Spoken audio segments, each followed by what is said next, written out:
Hi friends, இன்றைக்கி நம்ம electric பைக்கை பற்றி தான் பார்க்க போகிறோம். எலக்ட்ரிக் பைக் எப்படின்னு பார்த்தீங்கன்னா எல்லாமே அதே மெத்தடு தான், ஆனால் வந்து கொஞ்சம் டிஃப்ரெண்ட்டு தான் இருக்குது. என்னன்னு பார்த்தீங்கன்னா நம்ம வந்து சாதாரண வண்டியில் நம்ம வந்து பிரேக்கை பிடிச்சி ஸ்டார்ட் பண்ணுவோம். இதில் வந்து அந்த மாதிரி இல்லை, சாவி ஆன் பண்ணி ரெடி கேட்குது. நம்ம ஆன் ஆஃப் மெத்தடெல்லாம் அதே மாதிரி தான், சைட் லாக்கு டிக்கி எல்லாமே அதே மாதிரி தான். நம்ம சாவி ஆன் பண்ணோடனே நம்ம பட்டனை அழுத்தினோடனே ரெடி கேட்குது. இந்த ரெடி கொடுத்து நம்ம ஆக்சிலேட்டர் கொடுத்தாலே வண்டி வந்து மூவ் ஆயிடுது. பிரேக்கை பிடிச்சோம்னா வண்டி வந்து நின்றுடுது.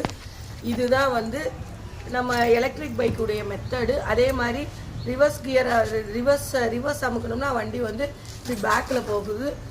இதுதான் மெத்தடு. மற்றபடி எல்லாமே ஒன்று தான், சவுண்டே இல்லை, ரொம்ப அழகாக இருக்குது. ஈஸியாக பேலன்ஸ் பண்ணுறதுக்கு நமக்கு வந்து ஈஸியாக இருக்குது. இது வந்து நல்லாவே அழகாக இருக்குது. இந்த வண்டி வந்து எல்லாமே ஒரே மெத்தடு தான், பட் வந்து கொஞ்சம் டிஃப்ரெண்ட்டு தான் இருக்குது. மற்றபடி எல்லாமே ஒன்று தான். நம்ம வந்து சாதாரண பெட்ரோல் வண்டி மாதிரி தான் இருக்குது. மற்றபடி எல்லாமே வந்து அதே மெத்தடில் தான் இருக்குது. Thank you friends.